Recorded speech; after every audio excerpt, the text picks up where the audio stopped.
যুক্তরাষ্ট্রের নবনির্বাচিত president Donald Trump Canada থেকে আমদানি হওয়া পণ্যের উপর 25% শুল্ক আরোপের ঘোষণা দিয়েছেন। পাল্টা জবাবে মার্কিন পণ্যের উপর শুল্ক আরোপের পরিকল্পনা করছে কানাডা।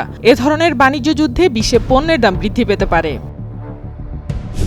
প্যালিসেডস দাবানলটি এখন লস অ্যাঞ্জেলসের পশ্চিমাংশের অভিজাত ব্রেন্টউড এলাকায় ছড়িয়ে পড়ার হুমকি তৈরি করেছে। দাবানলগুলোর মধ্যে সবচেয়ে বড়টি নগরীর সবচেয়ে অভিজাত এলাকাগুলোর মধ্যে একটিতে ছড়িয়ে পড়ার মুখে দমকল কর্মীরা সর্বাত্মক লড়াই চালিয়ে যাচ্ছেন। গাজার উত্তর প্রান্তের শহর বেইত হানুনুনে এসব সেনা হতাহত হয়েছেন বলে ইসরায়েলি সেনাবাহিনী জানিয়েছে। ইসরায়েলের ছোড়া হাজার হাজার অবিস্ফোরিত গোলাবারুদ ব্যবহার করে ইম্প্রোভাইজড এক্সপ্লোসিভ ডিভাইস দিয়ে পাল্টা হামলা চালাচ্ছে ফিলিস্তিনিরা। ভারতের ঝাড়খণ্ডের একটি অভিজাত বেসরকারি স্কুলে ঘটেছে এই ঘটনা। দশম শ্রেণীর পরীক্ষা শেষের উদযাপনে একে অপরের শার্টে বিভিন্ন বার্তা লিখছিলেন ছাত্রীরা। তাতে চটে গিয়ে স্কুল অধ্যক্ষ ছাত্রীদের শার্ট খুলে কেবল ব্লেজার পরে বাড়ি যেতে বাধ্য করেছেন বলে অভিযোগ উঠেছে। পাকিস্তানিদের জন্য ভিসা প্রক্রিয়া সহজ করেছে বাংলাদেশ। দুই দেশের বাণিজ্য ও অর্থনৈতিক সম্পর্ক শক্তিশালী করতে এ পদক্ষেপ নেয় বাংলাদেশ। পাকিস্তানি মিশন প্রধানদের ভিসা দিতে ঢাকার অনুমোদন নিতে হবে না।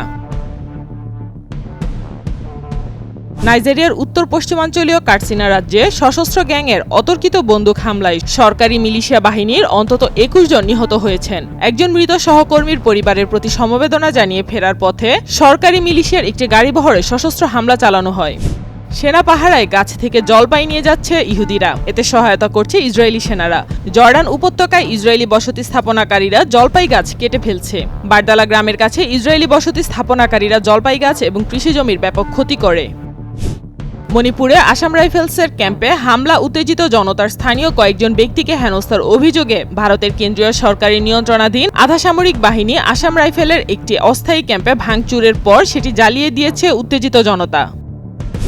2023 সালের 7 অক্টোবর গাজায় বর্বর হামলা চালানো শুরু করে দখলদার ইসরায়েল। গত 15 মাস ধরে এই বর্বরতা অব্যাহত রেখেছে তারা। এতে 47,000-এর বেশি ফিলিস্তিনির মৃত্যু হয়েছে। এ সময়ের মধ্যে অস্ত্র পাচারের মাধ্যমে 4,500 অঙ্গচ্ছেদ করা হয়েছে।